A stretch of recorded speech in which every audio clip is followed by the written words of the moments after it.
Assalamu alaikum wa rahmatullahi wa barakatuh. Today, I will present to you the first chapter of the course of zoology. So, what is zoology? Zoology is a branch of biology that focuses on the study of both living and extinct animals. Its studies include the structure, embryology, behavior, classification, distribution, and how they interact with their ecosystems. Zoology is one of the primary branches of biology. The term is derived from ancient Greek zoon, which means animal, and logos, which means knowledge or study. What is an animal? The term animal refers to a diverse group of multicellular organisms belonging to the kingdom Animalia. Animals are characterized by several key features. These are the main key features of the kingdom Animalia. The first key feature is multicellularity. Animals are composed of multiple cells organized into tissues, organs, and systems. Heterotrophy. Animals are heterotrophic, meaning they obtain their nutrients by consuming other organisms or organic matter. The third main feature is mobility. Most animals possess the ability to move during at least one stage of their life cycle. Zoology is very important, and by integrating zoological knowledge into forestry practices, forest managers can make informed decisions that promote conservation, biodiversity, and sustainable forest management.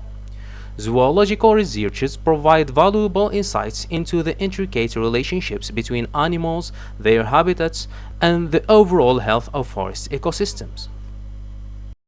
Laid the foundations systematic observation and classification of animals. Aristotle's work Historia Animalium discusses the characteristics, behavior, and classification of numerous animal species.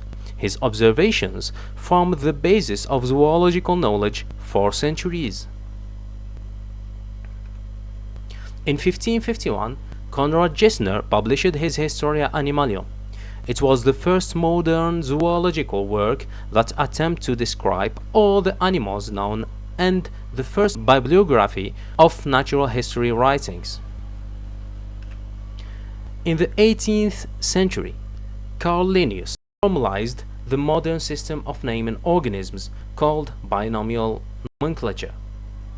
Linnaeus also developed what became known as the Linnean taxonomy, the system of scientific classification now widely used in the biological sciences.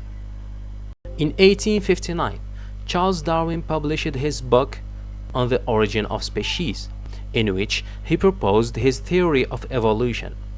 It assumes that the origin of all living beings was a cell, but experimental science has proven the bankruptcy and invalidity of Darwin's speculation with conclusive evidence.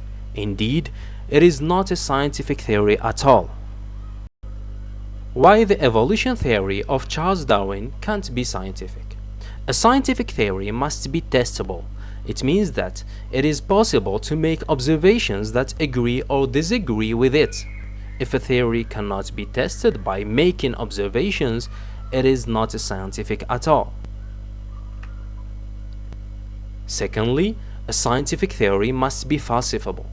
A theory may be testable, but even that isn't enough for it to be a scientific theory. It must be possible to show that the theory is false. If a theory is untestable, it falls outside the realm of empirical science and enters the domain of speculation or metaphysics. Let's talk about the principles of classification. The principles of classification refer to the fundamental guidelines or principles used in organizing and categorizing organisms into groups based on their similarities. The most important principles of classification are the following.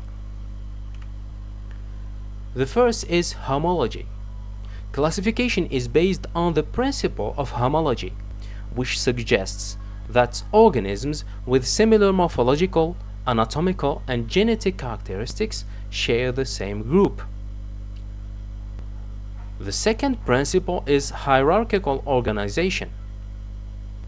Classification involves organizing organisms into hierarchical structure of similar groups.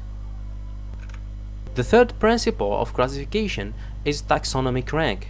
Taxonomic ranks are used to designate the levels within the hierarchical classification system.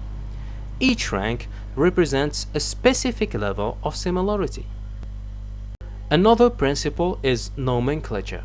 Classification includes the assignment of scientific names to different groups of organisms. The system used for naming organisms is called binomial nomenclature, developed by Carl Linnaeus. It involves giving each species a unique two-part Latin name, consisting of the genus and species epithet. Thank you for your attention. In the next video, we will learn the second chapter, which talks about protozoa. Assalamu alaikum.